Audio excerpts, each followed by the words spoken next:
सन 326 में एस्टोनिया राज्य के शाही महल में एक राजकुमारी का जन्म हुआ, लेकिन उसकी शक्ल देखकर धोखा मत खाइए। यह नन्ही टिक्के असल में क्लोई थी, जो 16 साल की हाई स्कूल की छात्रा थी।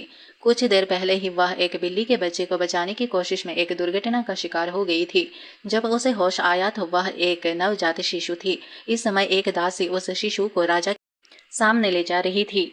सम्राट के कांपते हाथों और ठंडे रवैये को देखकर क्लोई समझ गई कि यह एक बुरा संकेत है।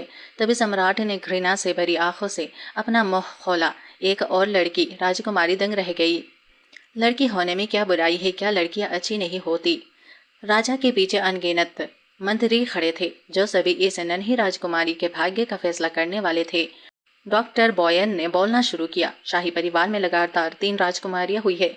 मुझे डर है कि यह दुर्भाग्य का संकेत है। यहाँ तक कि शाही सलाहकार ने भी राजा से विनती की है कि देश के हित में इस राजकुमारी को नहीं रखा जा सकता। एस्टोनिया के शाही परिवार में एक के बाद एक राजकुमारियों के जन्म से सभी मंत्री भयभीत थे कि इसका देश की समृद्धि पर बुरा असर पड़ेगा। नन्ही राजकुमारी का चेहरा उलझन से भरा था, क्योंकि वह इन बड़ों की जहरीली बातों को सुन रही थी। आखिरकार उस सम्राट पिता ने अपना फैसला सुना दिया। वह अपनी नवजात बेटी को डुबो देना चाहता था। दासी ने राजकुमारी को गोद में उठा लिया और हालांकि वह अनिच्छुक थी, उसे आदेश का पालन करना पड़ा। नन्ही राजकुमारी को अब भी अपने दुर्भाग्य पर विश्वास नहीं हो रहा था कि राजकुमारी के रूप में पुनर्जन्म लेकर उसे अपने ही पिता के हाथ मरना पड़ रहा है। राजकुमारी ने अपने सामने रखे पानी के प्यादे को देखा और डर से कांपने लगी, और वह अपनी नन्ही सी आवाज में छटपटाने और रोने लगी। सम्राट को कोसते हुए कह रही थी कि वह एक नीच इंसान है, जिसने अपनी ही बेटी को मार डाला। नवजात शिशु को बोलते हुए सुनकर वह इतनी चौंक गई कि उसने उसे छोड़ दिया और राजकुमारी बाल्टी में गिर पड़ी। घबराकर बच्ची और भी जोर से रोने और छटपटाने लगी। वह नीच राजा आखिरकार सदमे में पीछे मुड़ा। उसे उम्मीद नहीं थी कि उसकी नवजात बेटी को अभी से बोलना आता होगा। उनके मंत्रियों ने भी अपना रुख पूरी तरह बदल दिया और नन्ही राजकुमारी की इतनी जल्दी बोलने की क्षमता को देखकर उसे प्रतिभावन बताकर उसकी तारीफ करने लगे। राजकुमारी अब इस बाल्टी के तल में डूब रही थी। उसकी आंखें अभी भी बंद थी, उम्मीद में डूबती जा रही थी कि कोई उसे बचा लेगा। तभी एक हाथ नीचे आया और उसे मौत के मुंह से खींच लिया। उस दुष्ट राजा ने नन्ही राजकुमारी को उल्टा लटका दिया और कहा कि अगर वह सचमुच प्रतिभाशाली है तो वह उसे अपने पास रखेंगे। उसने नौकरानी से कहा कि वह 3 महीने बाद बच्ची की बुद्धि की जांच करने आएगा। फिर उसने निर्दयता से अपनी बेटी को नौकरानी के हवाले कर दिया और कहा कि अगर उसके अंक पर्याप्त नहीं आए तो उसे डुबो देने का समय होगा। तब राजकुमारी नौकरानी की बाहों में डर से चीख पड़ी। यह देश किसी बुरे सपने जैसा था। वह चिड़चिड़ा असहनीय आदमी अभी भी महिलाओं के प्रति इतना पूर्वग्रही था। अपनी बेटी को रोते हुए देखकर वह बस यही सोचता था कि औरतें एक झंझट है जो रोने के अलावा कुछ नहीं करती। उसे हैरानी हुआ कि क्या इस राजा की कोई माँ भी थी, या वह खुद को पत्थर का समझता था। इसी बीच महल के एक आलीशान कोने में 23 साल की रानी लिविया अपनी नवजात बेटी को आंखों में आंसू लिए देख रही थी। राजकुमारी जानती थी कि उसकी माँ प्रसव पीड़ा से इतनी थक चुकी थी कि खड़ी भी नहीं हो पा रही थी, लेकिन जब से उसे पता चला था कि उसका दुष्ट पिता उसे डुबाना चाहता है, तब से उसकी माँ 8 घंटे से लगातार रो रही थी।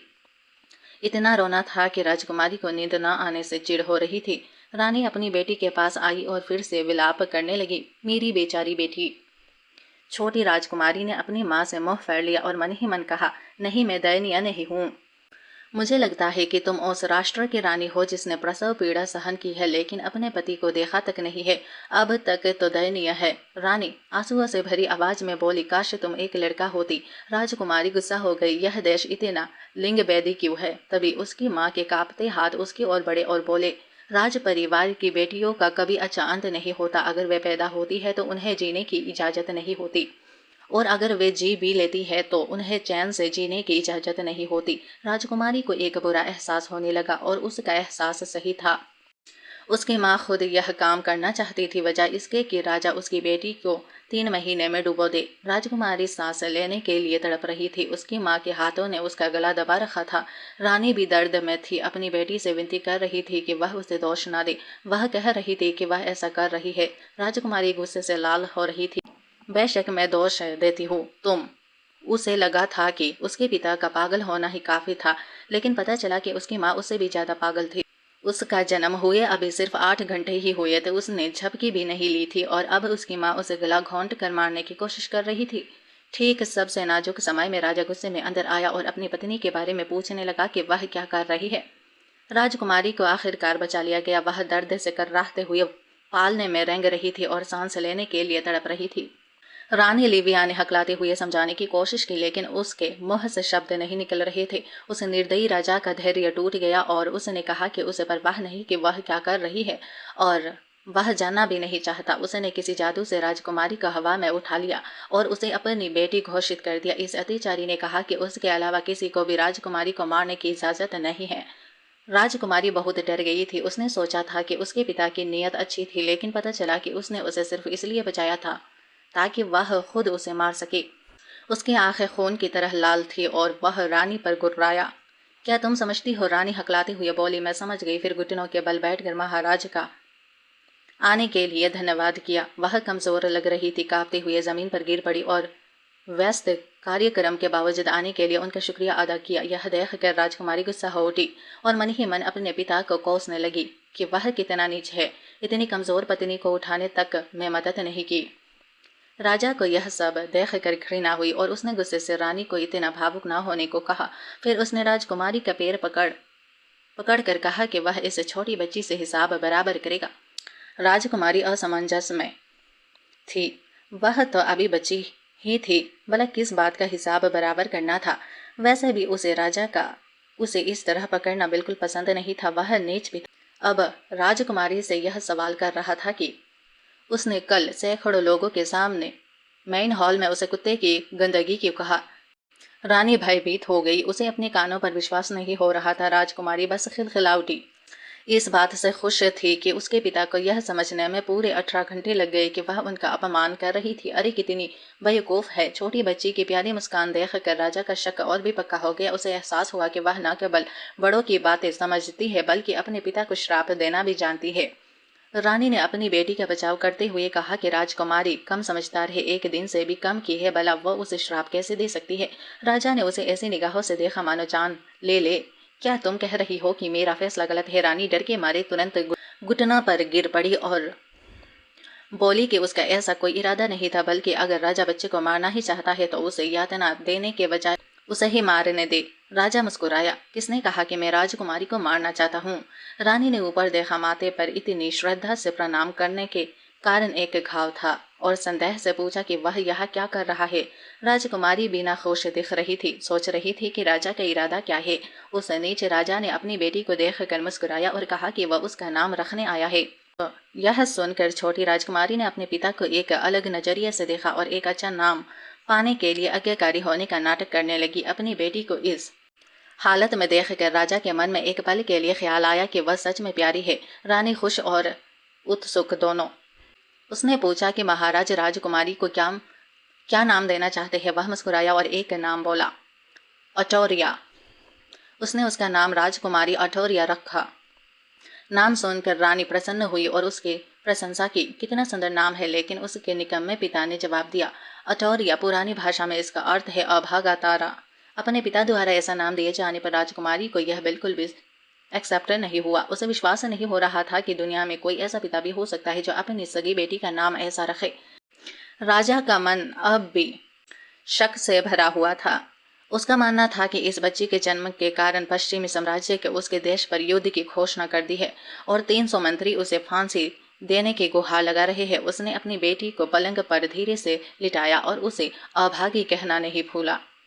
राजकुमारी को लगा कि उसका जन्म त्रासदीपूर्ण जीवन में हुआ है जो सामंती परंपराओं के बोझ तले दबा हुआ है और यह पीड़ादायक था। वह गुस्सा थी। अपने पिता पर चिल्लाना चाहती थी कि वह एक पल के लिए भी अक्ल का इस्तेमाल करे। लोग युद्ध करना चाहते थे, चाहे वह पैदा होती या नहीं, वे युद्ध करते ही। अपना काम पूरा करने के बाद वह बाहर चला गया और जाते समय कहा कि वे दोनों कंफर्टेबल रह सकते हैं कि उसके लौटने से पहले कोई भी रानी और उसकी बेटियों को नुकसान पहुंचाने की हिम्मत नहीं करेगा। उन्होंने कहा कि अगर किसी ने भी उन्हें नुकसान पहुंचाने की हिम्मत की तो वह उसे 100 टुकड़ों में काट देगा। उनके लौटने पर उसे इसका अंजाम भुगतना पड़ेगा। रानी अत्यंत प्रसन्न हुई। उन्होंने हाथ जोड़कर राजकुमार की रक्षा करने के लिए महाराज का धन्यवाद किया। उन्हें लगा कि महाराज अब एक सच्चे पुरुष की तरह व्यवहार कर रहे हैं। आखिर एक अच्छे पुरुष को अपनी पत्नी और बच्चों की निस्वार्थ रक्षा करनी चाहिए। फिर बेचारी माँ ने अपने बच्चे को गले लगाया और उसकी आंखों से फिर से आंसू बहने लगे। हालांकि वह एक लड़की थी, महाराज न केवल राजकुमारी से घृणा नहीं की बल्कि उसकी रक्षा भी की। रानी को लगा कि अटोरिया उनके लिए सौभाग्य की प्रतीक है। अटोरिया ने अपने छोटे हाथों से अपनी माँ को दूर धकेल दिया, पर उसके चेहरे पर घोर घृणा का भाव था। तो क्या हुआ अगर वह बद बदतमीज पिता थोड़ा सुंदर था? इतना भावुक होने की कोई जरूरत नहीं थी। अटोरिया ने अपनी माँ के आंसू पोंछे। हालांकि वह एक लड़की थी, फिर भी वह उनकी जैविक पुत्री थी। उन्हें उससे घृणा करने का कोई अधिकार नहीं था। वह अपनी माँ को बताना चाहती थी कि चाहे वह लड़का हो या लड़की, एक पिता के रूप में राजा का कर्तव्य है कि वह उसकी रक्षा करे। लेकिन असल में राजा को औरतें अब भी झंझट भरी लगती थी। यह सुनकर अटोरिया गुस्से से उसे घूरने लगी। यह आदमी सचमुच औरतों को दिल से नीचा समझता था।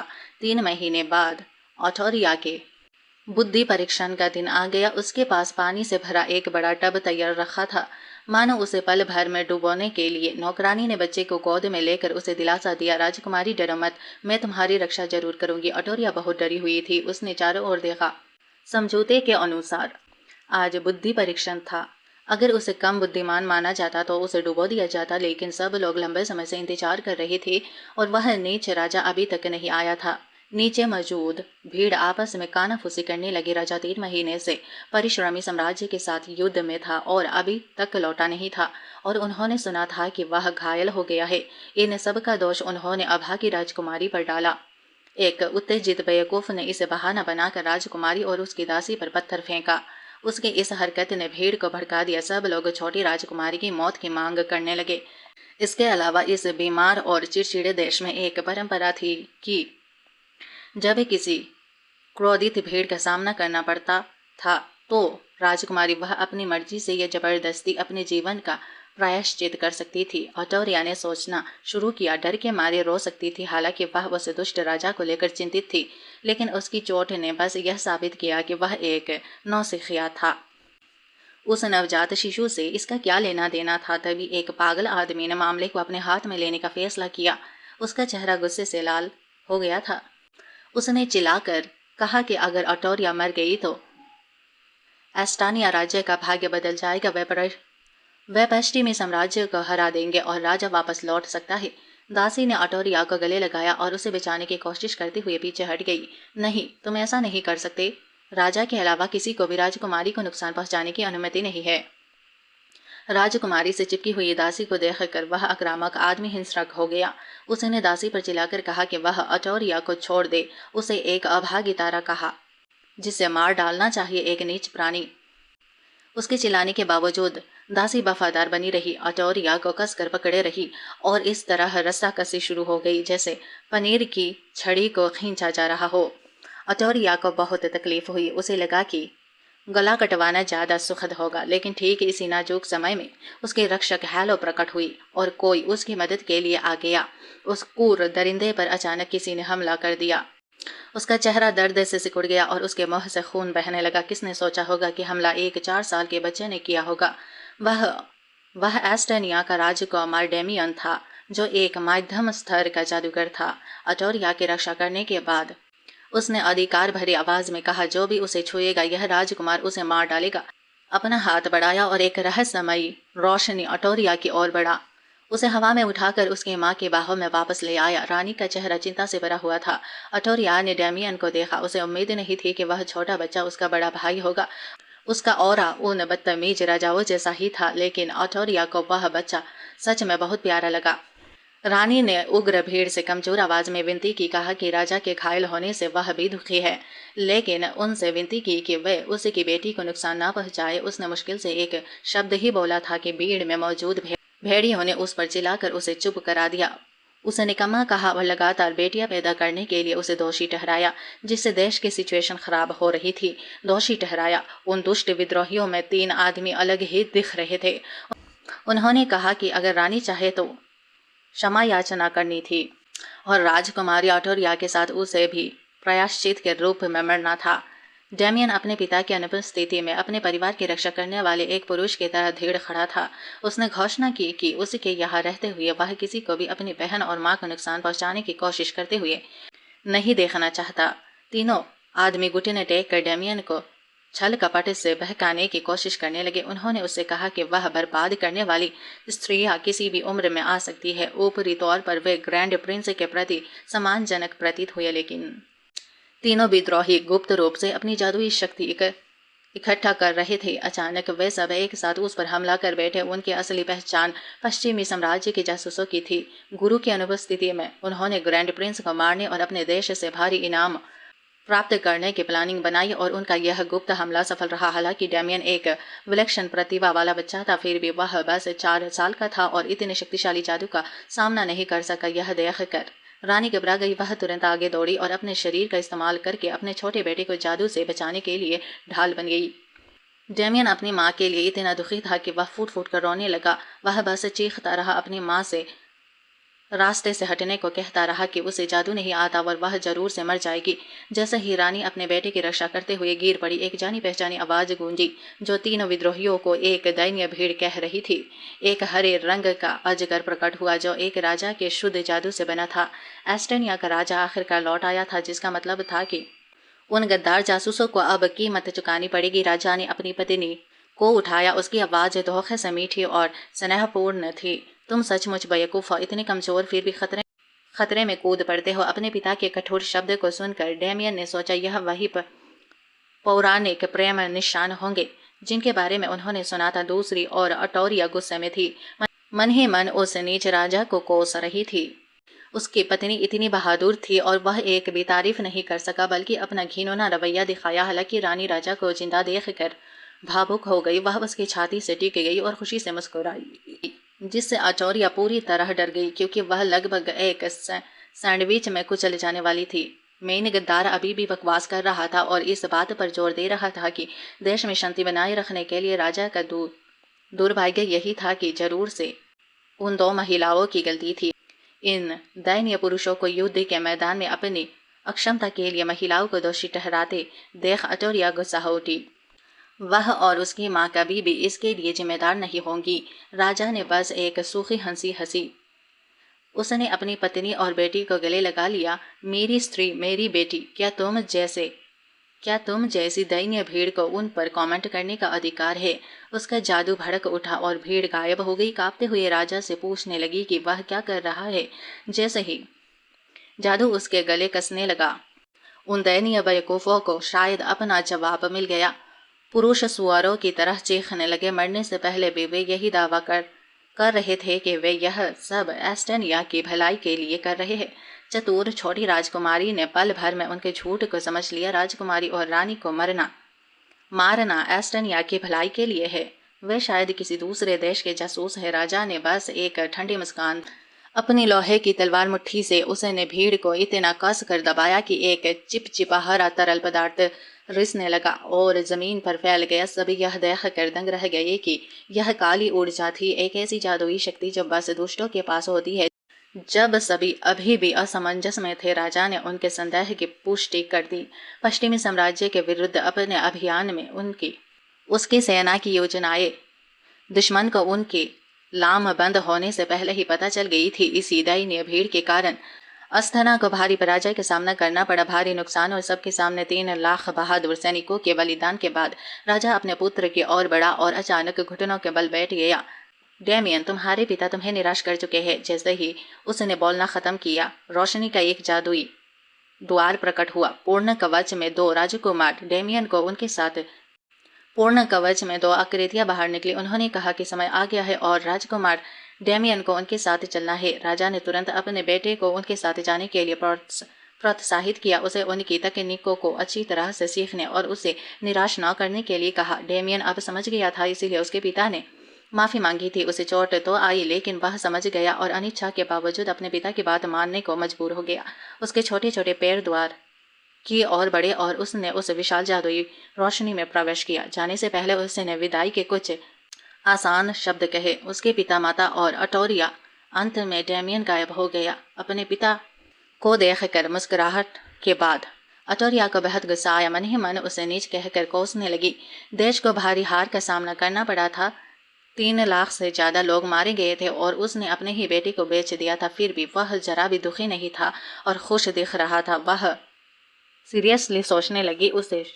उसे दुख हुआ कि शायद उसने जानबूझकर युद्ध हारा हो, लेकिन किस कारण से। राजा सिंहासन के सामने खड़ा हुआ और सबको दिलासा दिया। उसने कहा कि राजकुमार के जाने से उन्हें 10 साल की शांति मिलेगी। 10 साल की संख्या सुनकर रानी अपने बेचारे बेटे के लिए दुखी हो उठी।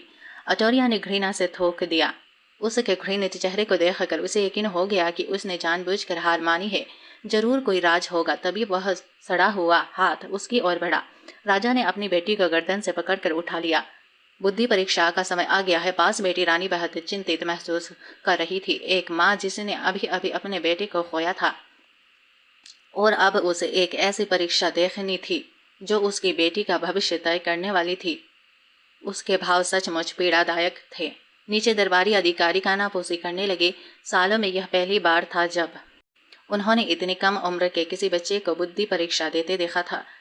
उन्हें यह भी नहीं पता था कि राजकुमारी अटोरिया सवालों को समझ पा रही है या नहीं। उस निर्दयी राजा ने अपनी बेटी से कठोर शब्द में कहा कि एस्टोनिया राज्य में पहले से ही बहुत सी राजकुमारियां हैं। अगर वह प्रतिभाशाली नहीं है तो उसे जीने की कोई जरूरत नहीं है। अटोरिया गुस्सा हो उठी। लड़खड़ाती हुई आवाज में अपने क्रूर पिता को बार बार कोसने लगी और उसके चेहरे पर लात मारने लगी। संघर्ष के बाद वह थक गई और गिर पड़ी। उसने सोचा कि यह राजा सचमुच पागल है। अगर हर माता पिता अपने बच्चे को प्रतिभाशाली होने की उम्मीद करे और ऐसा न होने पर उसे मार डाले तो क्या मानव जाति खत्म नहीं हो जाएगी। राजा भी गुस्सा हो गया और उसे पास के एक तकिए पर पटक दिया। देखा, तुमने फिर से अपने पिता को कोसना शुरू कर दिया है। लगता है यह नन्ही बच्ची आत्मविश्वास से भरी है। फिर वह मुस्कुराया और परीक्षा शुरू करने का आदेश दिया। डॉक्टर बोयन परीक्षा लेंगे। इस बुद्धि परीक्षा में कुल 3 प्रश्न हैं। हम इन्हें एक एक करके हल करेंगे। यदि राजकुमारी किसी भी प्रश्न का सही उत्तर नहीं दे पाती है तो उसे तुरंत डुबो दिया जाए। यदि राजकुमारी तीनों प्रश्न का सही उत्तर दे देती है और अस्तेना की प्रतिभाशाली बच्ची साबित होती है तो राजा उसका उपचार करेंगे। अठौरिया की और मुस्कुराते हुए कहा कि जब उस पर उदारता पूर्वक कृपा बरसाई। फिर जब क्वेश्चन पूछा गया तो वह मुस्कुराई क्योंकि वह आंसर देने के लिए बस ताली बजा सकती थी। उसने उसके सिर पर थपथपाते हुए कहा कि अगर वह बोल सकती तो सीधे आंसर देना और भी अच्छा होता। डॉक्टर का हाथ जादू से चमक उठा। यह पहला क्वेश्चन था। तुरंत सफेद कबूतर उड़ गए। डॉक्टर ने कहा, राजकुमारी देखो, कुल 7 पक्षी हैं। अचानक उनमें से 4 मर जाते हैं। जैसे ही उसने यह कहा राजकुमारी के सामने 4 छोटे पक्षियों के लाश गिर पड़े। क्वेश्चन यह है कि आसमान में कितने पंछी बसे हैं। बूढ़े राजा सलाहकार ने सहमति जताते हुए अपनी दाढ़ी सहलाई। यह 7वीं कक्षा का गणित का प्रश्न था। भले ही राजकुमारी विलक्षण प्रतिभा वाली न हो, वह इतने मुश्किल क्वेश्चन का आंसर कैसे दे सकती है। अठौरिया उलझन में थी। क्या यह सिर्फ 7 4 नहीं है? इसमें क्या मुश्किल है? उसने एक हल्की सी चीख निकाली और 3 उंगलियां उठाई। उसने सोचा, भले ही मैं साफ साफ ना बोल पाऊं, लेकिन वे मेरी 7 इशारे तो देख ही सकते हैं, है ना। वैसे भी क्या इतना आसान सवाल 7वीं क्लास के बच्चे के लिए है? क्या इस दुनिया में लोगों का मैथमेटिक्स लेवल सच में इतना खराब है? रानी का चेहरा फूल की तरह खिल उठा और उसने अटोरिया को सही जवाब देने पर बधाई दी। अगला सवाल था दूसरा। डॉक्टर बोयन ने बताया कि यह थोड़ा मुश्किल था और अटोरिया से कहा कि वह आराम से इसे हल कर ले और जब तैयार हो जाए तो जवाब लिख दे। सिंहासन पर बैठे उस बुरे राजा ने बोयन को चेतावनी दी थी कि वह सवाल मुश्किल बनाए। अगर उसने एक और आसान सवाल दिया तो बोयन को मरना पड़ेगा। बोयन को आह भरनी पड़ी और उसने एक ऐसा सवाल देने का फैसला किया जिसे पूरे देश में 10 से ज्यादा लोग हल न कर सके। अगर राजकुमारी इसे हल कर देती तो वह वाकई अद्भुत होती। लेकिन मन ही मन डॉक्टर को लगा कि महाराज बेवजह अपनी ही बेटी के लिए चीजें मुश्किल बना रहे हैं। इतनी छोटी बच्ची, चाहे वह कितनी भी प्रतिभाशाली क्यों ना हो, इस सवाल को हल नहीं कर सकती। उस बुरे राजा ने फिर भी डॉक्टर से एक बहुत मुश्किल सवाल देने की जिद की और बेहतर होगा कि ऐसा सवाल दे जिसे पहले कभी किसी ने हल न किया हो। शाही सलाहकार को राजकुमारी के पक्ष में बोलना पड़ा और राजा से पूछना पड़ा कि क्या वह सच में राजकुमारी को रानी के सामने डुबाना चाहता है। राजा ने बस मुस्कुराकर कहा कि उसे पता है वह क्या कर रहा है। फिर उसने डॉक्टर से सवाल पूछने का आग्रह किया। कुछ सेकंड की लिखावट के बाद हाई स्कूल के स्टूडेंट और राजकुमारी अटोरिया ने गर्व से अपना जवाब दिया, जो बस तीसरी क्लास के लेवल का था। पूरे देश में बस 10 लोग ही इसे कैसे हल कर पाए। क्या यह संभव था कि यह बस जादू ही उन्नत था और बाकी सब पिछड़ा हुआ था? डॉक्टर बोयन ने आंसर दिखाते हुए हैरानी से अपनी आंखें फटी रह गई। आंसर था, मैथमेटिक्स के एग्जाम में क्लास का औसत अंक 91.2 था। 21 लड़कियों का औसत अंक 22 था और लड़कों का औसत अंक 90.5 था। क्लास में कितने लड़के थे? अठौरिया का आंसर 24 था, जो बिल्कुल सही था। शाही सलाहकार अपनी खुशी नहीं रोक पाई और अठौरिया को गले लगा लिया। उन्होंने राजा और रानी को बधाई दी और कहा कि राजकुमारी अठौरिया एक असाधारण प्रतिभाशाली है, जिन्होंने बस 3 महीने की उम्र में इतना कठिन मैथमेटिक्स का क्वेश्चन हल कर दिया। इससे भी ज्यादा आश्चर्यजनक बात यह थी कि राजकुमारी न केवल बोल और लिख सकती थी, बल्कि पढ़ और समझ भी सकती थी। शाही सलाहकार ने उस करोड़ों में एक बार होने वाली प्रतिभा घोषित किया। उन्होंने खुशी से उसे गोद में उठाया और घुमाया। राजा ने भी सिर हिलाकर सहमति जताई कि समस्या आसान नहीं थी और अठौरिया द्वारा इसे हल करना बुरा नहीं था, लेकिन फिर भी वह संतुष्ट नहीं थे। उन्होंने तिरस्कारपूर्ण डॉक्टर बोयन से पूछा, बस इतना ही है आपके पास? उन्होंने जादू का इस्तेमाल करके शाही सलाहकार के हाथों से एक कहानी छीन ली। यह आखिरी सवाल उस घमंडी राजा ने खुद से पूछना चाहा। उन्होंने हाथ बढ़ाया और जादू का इस्तेमाल करके डॉक्टर बोयन की जेब से कुछ निकाला। एक कैप्सूल के आकार की चीज बाहर निकली, जिसे देखकर डॉक्टर दर्द भरी नजरों से देखने लगे। राजा ने कहा कि उन्हें याद है कि उनकी इस जादुई थैली में कई खजाने थे। उन्होंने कैप्सूल खोला और अनगिनत सामान बाहर निकली, सभी मध्य युग की थी।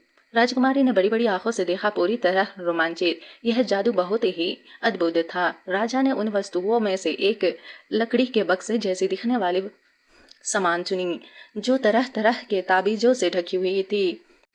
उन्होंने कहा कि यह 1000 साल पुराना संगीत का एक टुकड़ा है, लेकिन पूरी तरह बर्बाद हो गया है। उन्होंने अटोरिया से कहा कि अगर वह इसे ठीक कर दे तो वह उसकी जान बख्श देंगे। डॉक्टर बोयन दंग रह गए। उन्होंने राजा से साफ साफ कह दिया कि यह हद से ज्यादा हो रहा है। यह नीले ग्रह के नष्ट होने से पहले के एक महान प्राणी की कलाकृति थी। राजकुमारी चाहे कितनी भी प्रतिभाशाली क्यों न हो, वह म्यूजिक के इतने प्राचीन टुकड़े को फिर से नहीं जोड़ सकती। अटोरिया वह भी उतनी ही हैरान थी। नीले ग्रह को देखकर उसने अभी सुना, क्या वह पृथ्वी हो सकती है? खुद को दिलासा देने की कोशिश की, शायद यह महज एक इत्तेफाक था। तभी म्यूजिक बजने लगा। उसे मानना पड़ा कि इस जादुई दुनिया की चीजें वाकई अद्भुत थी। इस दुष्ट राजा ने कुछ नहीं किया, बस अपनी उंगली घुमाई और उसे म्यूजिक सुनाई देने लगा। हालांकि अटोरिया सचमुच कंफ्यूजन में थी। वह हमेशा से म्यूजिक में बहुत कमजोर थी। एग्जाम में फेल हो जाती थी, उसे सुर बिल्कुल भी नहीं सूझते थे। जब वह निराश हो रही थी, तभी एक जानी पहचानी धुन उसके कानों तक पहुंची। क्या यह ट्विंकल ट्विंकल लिटिल स्टार नहीं था?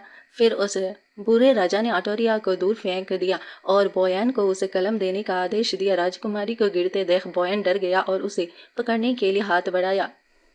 उसे अपनी बाहों में थाम लिया। बोयन सहानुभूति से भरा हुआ था। यह कैसे संभव है? यह 1000 साल पुराना म्यूजिक है। उसने सोचा, क्या महाराज सचमुच राजकुमारी अटोरिया को नहीं चाहते? यह छोटी बच्ची इस म्यूजिक को कैसे पहचान सकती है? अटोरिया ने कलम उठाई, उसके रीढ़ की हड्डी में सिहरन दौड़ गई। शुक्र है कि यह वही गाना था, वरना वह सचमुच यही मर जाती। फिर वह बिजली की रफ्तार से लिखने लगी।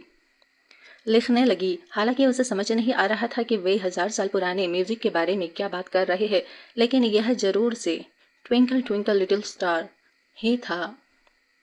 इसमें कोई शक नहीं था। बाकी सब कुछ भूलकर अटोरिया को पूरा यकीन था कि वह इसे कर सकती है।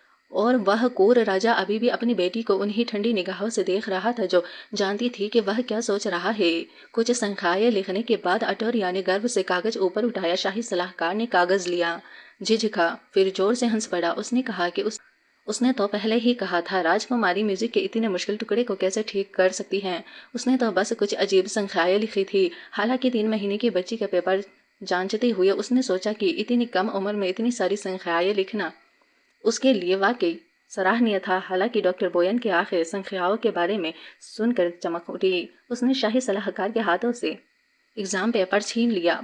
बोयन ने कागज को देखा। उसके चेहरे पर तुरंत हैरानी के भाव आ गए।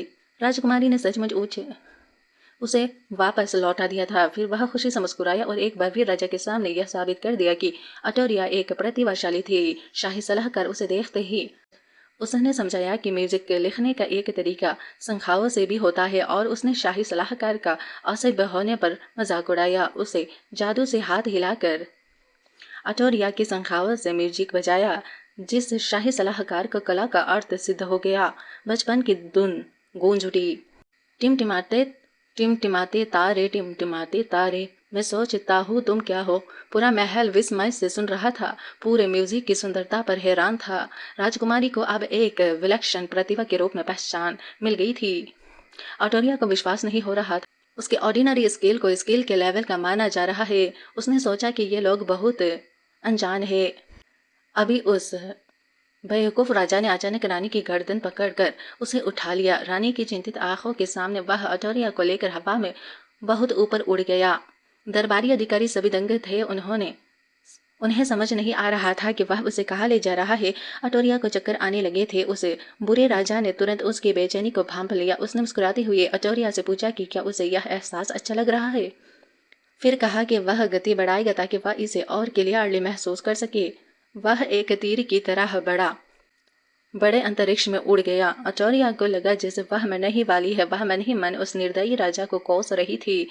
वह तो बस एक बच्ची थी, क्या वह इतनी तेजी से उड़कर उसे मारना चाहता था। अंत में उसने रोकने के लिए एक खाली, चमकदार और हवादार जगह चुनी। राजा ने एक छोटा सा चमकता हुआ गोला फेंका और तुरंत एक सुरक्षा घेरा बन गया। फिर उसने अटोरिया को उसे जादुई घेरे पर जोर से पटक दिया। राजा काफी संतुष्ट लग रहा था, अब कोई उन्हें परेशान नहीं कर सकता। अटोरिया के बहुत ज्यादा डर के बावजूद वह उसे घूरती निगाहों से देखता रहा। उसके हाथ जादू से चमक रहे थे और उसका रवैया अचानक इतना उग्र हो गया कि वह किसी भी समय उसे मार सकता था। उसने अटोरिया से पूछताछ की, तुम कौन हो, तुम कहाँ से आई हो, तुम्हारी उम्र कितनी है, लड़का हो या लड़की हो। अटोरिया डरी हुई थी, उसका पूरा शरीर कांप रहा था। उसे समझ नहीं आ रहा था कि वह क्या कह रहा है। वह बस इतना जानती थी कि उसके इस तनावपूर्ण रवैये से वह किसी भी समय मारी जा सकती है। उसने जादुई ऊर्जा से भरा एक खंजर निकाला और उसे बेनकाब करने लगा। उसके कदमों की आहट करीब आती गई। जन्म से ही बोलने की क्षमता एक मैथमेटिक्स प्रॉब्लम को हल करना, जिसे देश में 10 से कभी कम लोग बिना सिखाए हल कर सकते थे। और यहाँ तक कि 10,000 साल पुरानी म्यूजिक को फिर से बनाते हुए उसने म्यूजिक के टुकड़े को फिर से बनाया। इसीलिए उसने जानबूझकर बुआन को जाने दिया। मुश्किल क्वेश्चन पूछे थे और फिर भी उन्हें हल करने में सफल रही थी। बच्चे का चेहरा सदमे से भरा हुआ था जब उसका रहस्य उजागर हुआ। अतिचारी राजा उसे अपनी तीखी निगाहों से घूरता रहा, मानो उसने खंजर उसकी ओर तान रखा हो और उसे छोटी बच्ची को सच बोलने के लिए मजबूर कर रहा हो। अटोरिया रोने ही वाली थी। वह जानती थी कि उसने बहुत लापरवाही की थी। बोलना, लिखना और म्यूजिक बनाना ये किसी नवजात शिशु की क्षमताएं नहीं थी, यहाँ तक कि किसी स्किलफुल बच्चे की भी नहीं। लेकिन वह यह स्वीकार नहीं कर सकती थी कि वह पुनर्जन्म के माध्यम से यहाँ आई है। बिल्कुल नहीं। वह जानती थी कि एक बार जब राजा को यकीन हो जाएगा कि उसकी बेटी के शरीर में कोई और है तो वह बिना किसी झिझक के उसे मार डालेगा। यह देखकर रानी की आंखों में आंसू भर आए। वह चीखी और राजा से पूछा कि वह क्या कर रहा है। बदले में उसे बस अटोरिया के प्रति राजा का बढ़ता गुस्सा ही मिला। उसकी आंखें फटी हुई थी और वह उसे छोटी बच्ची को बोलने या मारने के लिए मजबूर कर रहा था। ठंडी तलवार को पास आते देख अटोरिया डरी हुई थी। जिंदगी और मौत की इस सिचुएशन में भी रानी ही आगे बढ़कर उसकी मदद के लिए गुहार लगाने दौड़ी। तभी सुरक्षा कवच ने उसे पीछे धकेल दिया। राजा सलाहकार और डॉक्टर बोयन दोनों ने रानी को दया भरी निगाहों से देखा। उस बुरे राजा ने अपनी पत्नी को इस हालत में देखकर उसकी मदद के लिए दौड़ लगाई। उसने गुस्से से रानी को डांटा, अरे बेवकूफ औरत, क्या तुम मरना चाहती हो। लेकिन शायद अंदर ही अंदर वह रानी की परवाह करता था। उसे खुश करने का तरीका ना जानते हुए वह बस अपने पति को बड़ी बड़ी आंखों से देखती रही। अटोरिया का दिमाग तेजी से सोचने लगा। उसे छोटी बच्ची ने फैसला किया कि राजा चाहे उसे मारना चाहता हो या नहीं, कम से कम रानी उससे सच्चा प्यार करती है। अगर वह रानी का साथ देगी तो वह जरूर जिंदा रह सकती है। अटोरिया ने गहरी सांस ली और जोर से चीखी। अपनी छोटी बच्ची की चीख सुनकर रानी ने उसे हिम्मत दी। अटोरिया, डरो मत, मैं तुम्हें बचाने आ रही हूँ। राजा को सुरक्षा कवच हटाना पड़ा। वह नहीं चाहता था कि रानी को चोट लगे। अटोरिया रोते हुए अपनी माँ की ओर रेंगती हुई गई। वह सचमुच डरी हुई थी। रानी ही उसका एकमात्र सहारा थी। रानी ने अपनी छोटी बेटी को गले लगाया और उसे प्यार से दिलासा दिया।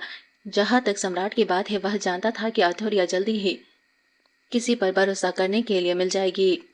हालांकि वह इसे इतनी आसानी से जाने नहीं दे सकता था, या कि पश्चिमी साम्राज्य के साथ जंग के मैदान में वह और उसके सैनिक उसे कुछ विचित्र जीव दिखाई दिए। जितना वह समझ पाया, ये जीव किसी तरह उसके देश में आ गए थे और संगठित एवं और अनुशासित थे। अटोरिया के विचित्र क्षमताओं को देखकर उसे चिंता हुई कि कहीं वह भी उन्हीं विचित्र जीवों में से एक न हो जो उसके देश में आ गए थे। उसने रानी की ओर देखा और उसे बच्चे का ध्यान रखने को कहा। अटोरिया ने अपनी माँ को गले लगाया और राहत की सांस ली, यह सोचकर कि आखिरकार उसने अपनी जान बचा ली है। कोरे राजा ने बस मुस्कुराती हुई कहा कि वह आज रात रानी के कमरे में आएगा और उसे तैयार रहने को कहा। उसके इरादे क्लियर नहीं थे, लेकिन अटोरिया बुरी तरह डर गई थी।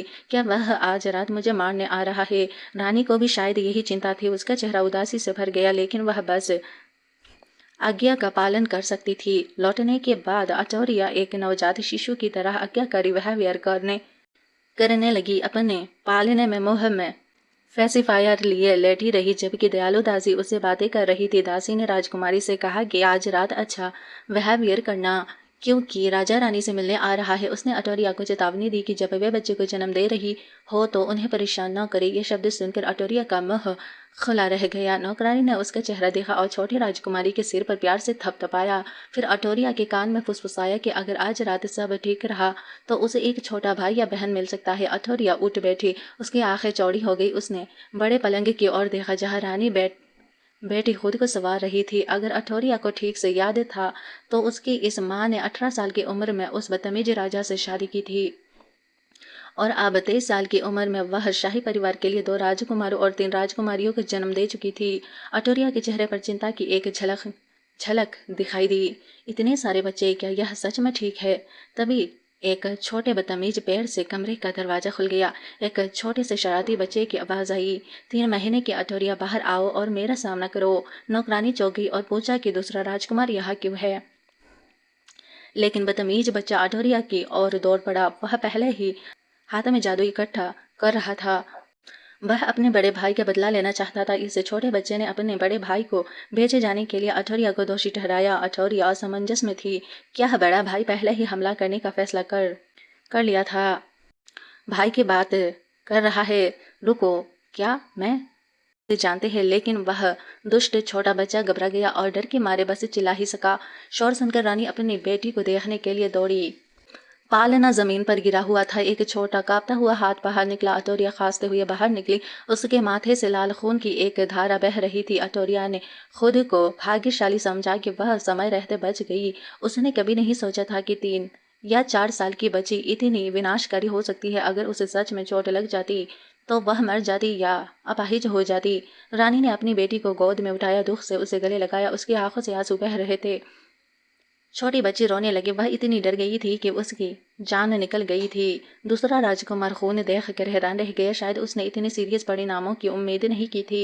उसके चेहरे पर अपराध बोध साफ दिख रहा था। उसके गुरु ने उसे बताया था कि जादू के उसके लेवल पर वह खुद किसी को नुकसान नहीं पहुंचा सकता। दूसरे राजकुमार ने कांपते हुए अपनी माँ को समझाया कि उसका ऐसा करने का इरादा नहीं था, और यहाँ तक कि उसने अठौरिया के बारे में भी पूछा कि क्या वह ठीक है।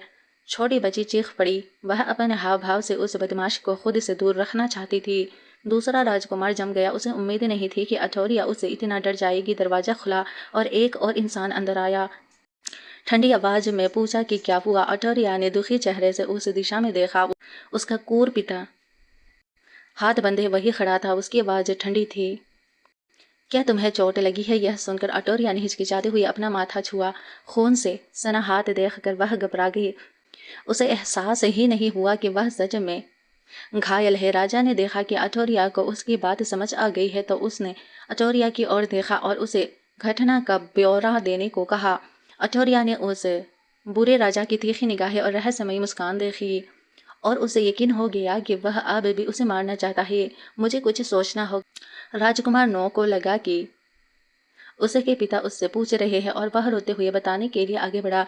रानी नल को सजा ना मिले इसीलिए सारा दोष अपने ऊपर लेने के लिए आगे बढ़ी, लेकिन उसने उन पर गुर्राते हुए चुप रहने को कहा। उसने अचानक अटोरिया का पैर पकड़ लिया। अटोरिया हवा में उल्टी लटकी रह गई। उसके माथे से खून टपक कर जमीन पर गिर रहा था और वह स्तब्ध थी। राजा ने अटोरिया से कहा कि वह बोलना जानती है और बार बार उसे बोलने के लिए मजबूर किया। क्या हुआ था? अटोरिया जानती थी कि वह अभी भी उसकी एग्जाम ले रहा है, इसीलिए वह रोने लगी, जोर जोर से रोने लगी। बेहतर था कि वह अनजान बनने का नाटक करे या जताए कि सिर पर लगी चोट से उसके दिमाग को नुकसान पहुंचा है।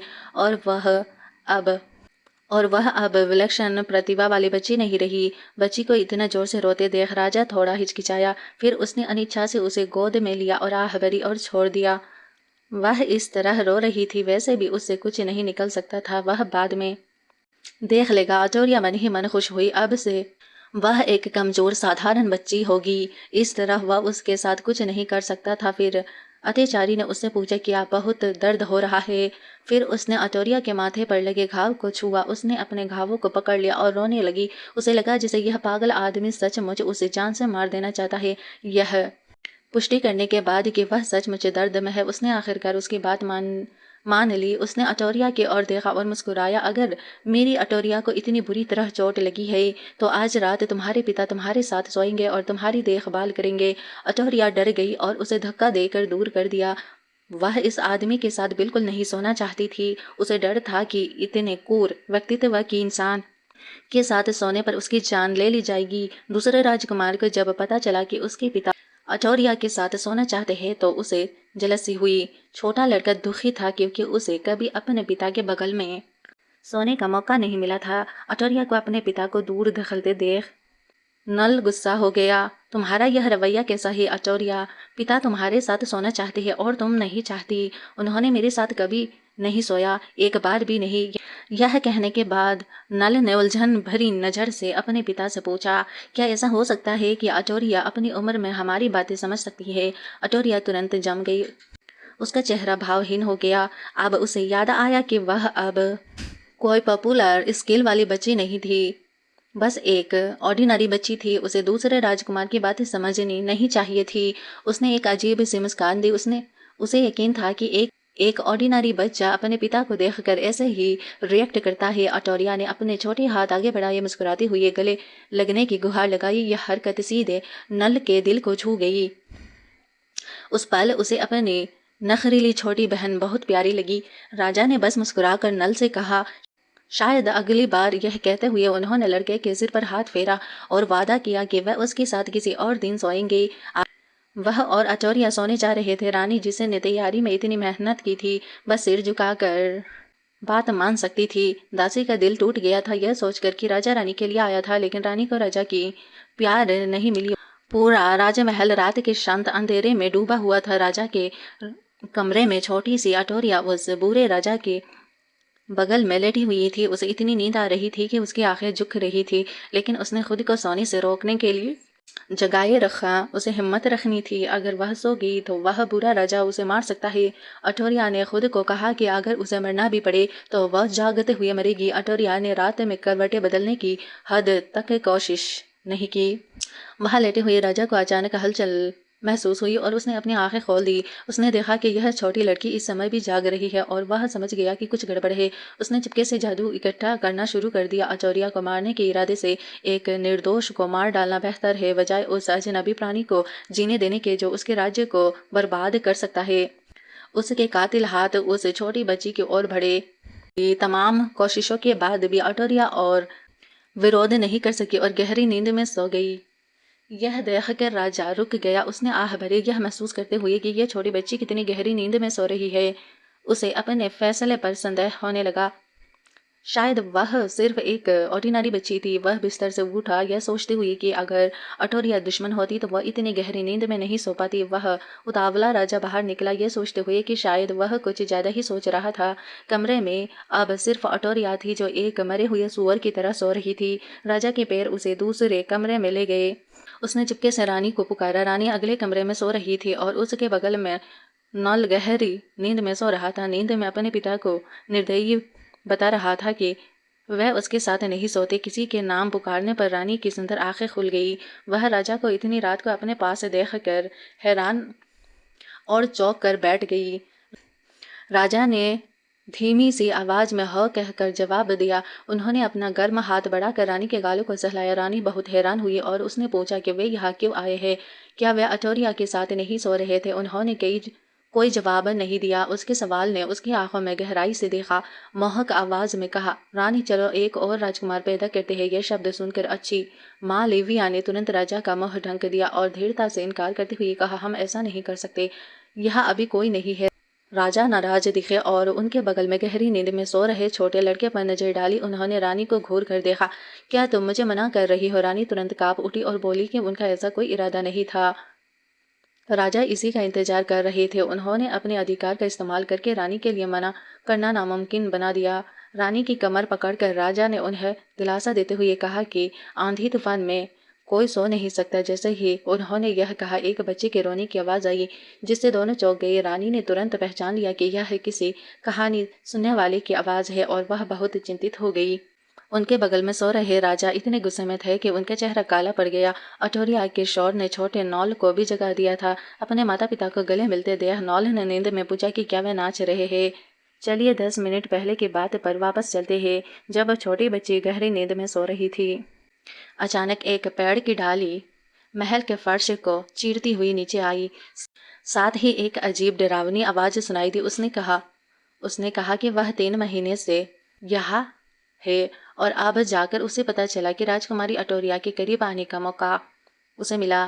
तेज आवाज से चौंक कर छोटी बच्ची जाग उठी। राक्षस ने देखा कि उसे देख लिया गया है, लेकिन वह शांत रहा। वह जानता था कि अटोरिया खास है, उसके ग्रह की नहीं और ना ही असली राजकुमारी अटोरिया। उस अजीब प्राणी को देखकर अटोरिया डर से कांप उठी। छोटी बच्ची नहीं जानती थी कि वह क्या है, एक परग्रही प्राणी। उस प्राणी को यह नाम काफी दिलचस्प लगा, लेकिन अगर अठौरिया उन्हें परग्रही कह रही है तो इस ग्रह के इंसान भी उनसे अलग नहीं है। प्राणी ने बताया कि 1000 साल पहले इंसान पृथ्वी से भागकर इस ग्रह पर कब्जा करने आए थे।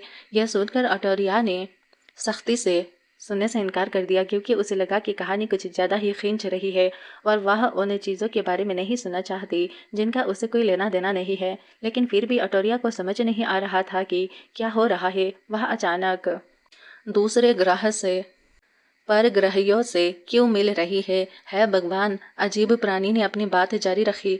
वह हंसा और कहा कि उसे अटोरिया के शरीर में बहुत दिलचस्पी है। पता चला कि इस प्राणी ने पहले भी इंसानी शरीरों पर कब्जा करने की कोशिश की थी। ओरिजिनल इंसान बहुत शक्तिशाली थे और उस अजीब प्राणी ने कहा कि अठौरिया उन पर कब्जा नहीं कर सकते थे। शरीर जितनी परिपूर्ण कोई नहीं थी जो इंसान शरीर धारण कर सकती थी। एकमात्र समस्या यह थी कि वह बहुत बेवकूफ़ थी। एक सामान्य बच्चे से बहुत अलग बिहेवियर करती थी, नहीं तो किसी को पता नहीं चलता कि असली राजकुमारी अटोरिया गायब हो गई है। बेवकूफ़ कहे जाने पर अटोरिया को बहुत बुरा लगा। अपनी मौजूदगी के बाद उस अजीब प्राणी ने हरकत शुरू कर दी। उसका शरीर बदल गया और उसने पेड़ की डाली की तरह कांटेदार बेले अटोरिया की ओर बढ़ाई, मानो उसके शरीर को जकड़ना चाहता हो। कांटेदार बेलों ने अटोरिया को डर के मारे पीछे हटने पर मजबूर कर दिया। उसका पूरा शरीर जल्द ही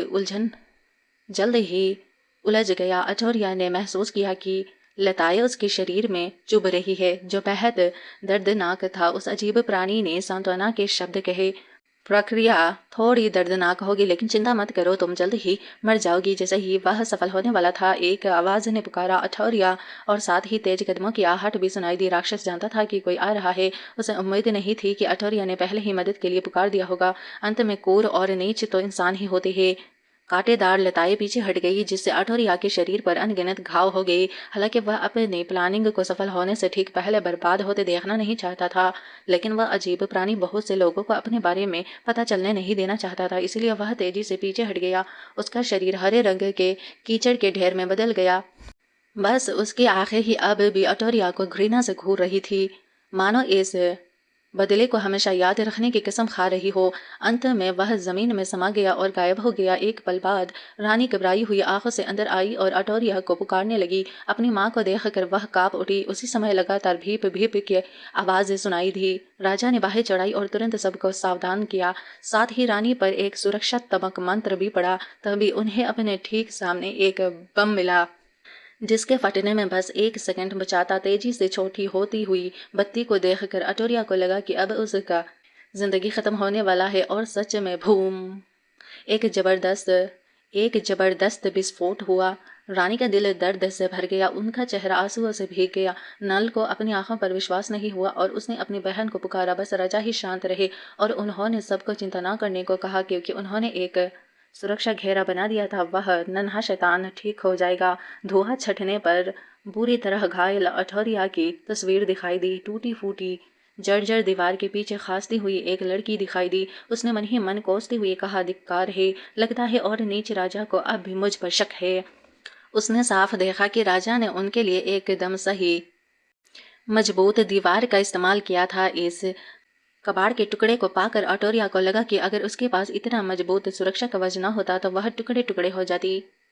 गुस्से से भरी हुई वह चीख पड़ी, लेकिन तभी उसकी नजर राजा की तीखी निगाहों पर पड़ी। अटोरिया को लगा कि वह फिर से उसकी एग्जाम ले रहा है। वह सोचने लगी कि अब उसे कैसे रिएक्शन देनी चाहिए। अटोरिया बहुत तनाव में थी, यह सोचकर कि जिस बच्चे को उसके माता पिता ने खतरनाक सिचुएशन में बचाया हो वह शायद खुशी से मुस्कुरा रहा होगा। अटोरिया ने फिर एक भोली मासूम और निर्दोष मुस्कान बिखरी। अपनी बहन की मासूम मुस्कान देख कर नॉल चौंक गया। वह चिल्लाया और अपने माँ से पूछा कि क्या अटोरिया विस्फोट से पागल हो गई है। इतने बड़े हादसे के बाद भी वह कैसे मुस्कुरा सकती है। उसने अटोरिया का पैर वैसा ही पकड़ लिया जैसे उसके पकड़ते थे। नॉल ने कहा कि उसने सुना था कि अटोरिया ने इतिहास का सबसे मुश्किल IQ टेस्ट पास कर लिया है, जिसका मतलब है कि यह नन्ही बच्ची बहुत होशियार होगी। लेकिन उसने कभी सोचा भी नहीं था कि वह इतनी नासमझ होगी।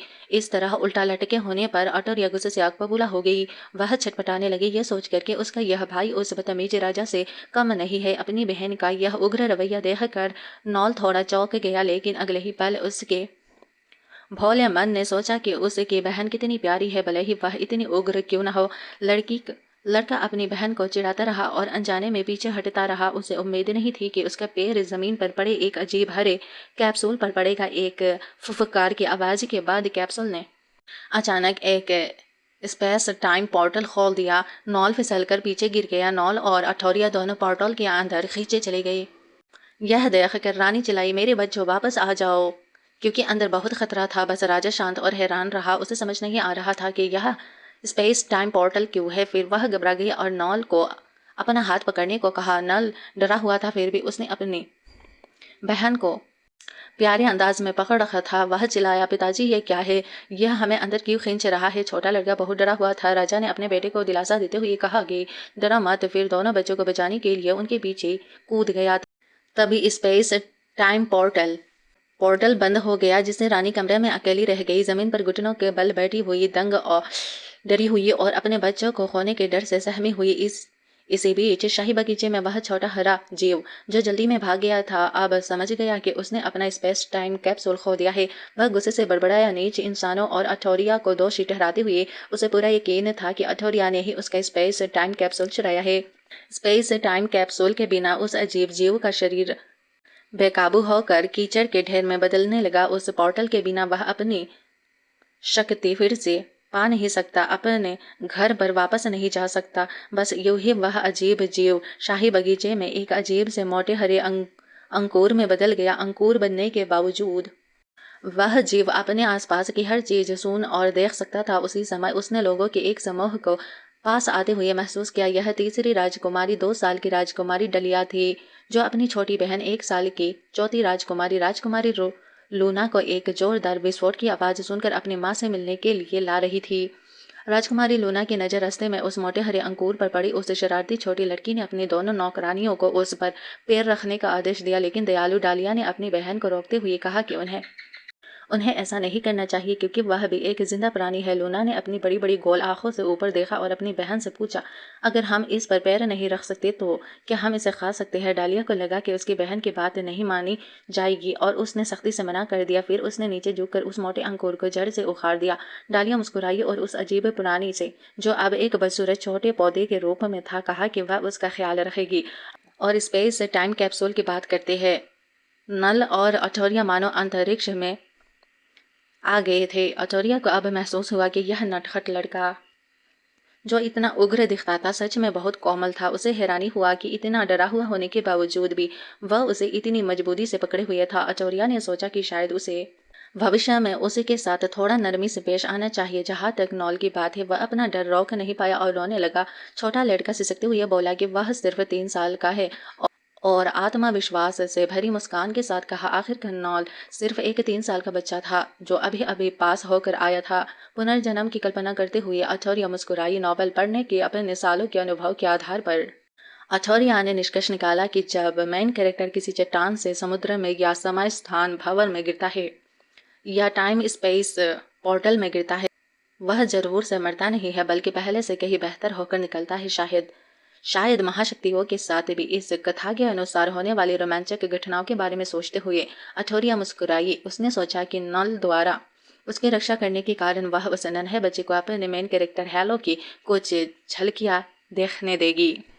लेकिन ऐसा लग रहा था कि चीजें अठौरिया की सोच के अकॉर्डिंग स्मूथली नहीं चल रही थी। एक भीप की आवाज के साथ एक घोषणा हुई। चेतावनी, घुसपैठिया का पता चला। रक्षा प्रणाली सक्रिय की जा रही है। उनके नीचे अनगिनत नुकीली तलवारें ऊपर की ओर इशारा कर रही थी। बस दोनों बच्चे के गिरने और भाले से छेदे जाने का इंतजार कर रही थी। नॉल डरा हुआ था और उसने अठौरिया को कसकर पकड़ लिया। दोनों बच्चे गिरते रहे और जैसे ही तलवारों की नोकें नॉल की जिस्म को चीरने वाली थी, राजा आ गया। उसने पुकारा, नहीं, और उसने अपनी जादुई शक्ति का इस्तेमाल करके दोनों बच्चों की रक्षा के लिए एक सुरक्षा कवच बना दिया। अपने पिता को देखकर नॉल की आंखों में आंसू आ गए। अब उसमें अपनी छोटी बहन को थामने की हिम्मत नहीं बची थी। नॉल ने अपनी बहन को छोड़ दिया और उसकी ओर दौड़ पड़ा। अपने भाई के सहारे के बिना अठौरिया सीधे नीचे गिर पड़ी। नीचे हजारों तलवारें उसका इंतजार कर रही थी। अठौरिया को बहुत गुस्सा आया और वह भड़क उठी कि वह बदमाश हद से ज्यादा कर रहा है। एक तलवार उसके कंधे पर लगी और खून बहने लगा। एक पल बाद एक भीप की आवाज सुनाई दी और रक्षा प्रणाली को सक्रिय करने की घोषणा हुई। तलवारें गायब हो गई जिससे अठौरिया दंग रह गई। उसने सोचा, क्या यह मेरे मेन किरदार हैलो की वजह से हो सकता है? तभी उसके निर्दयी पिता ने उसे गर्दन से पकड़ लिया।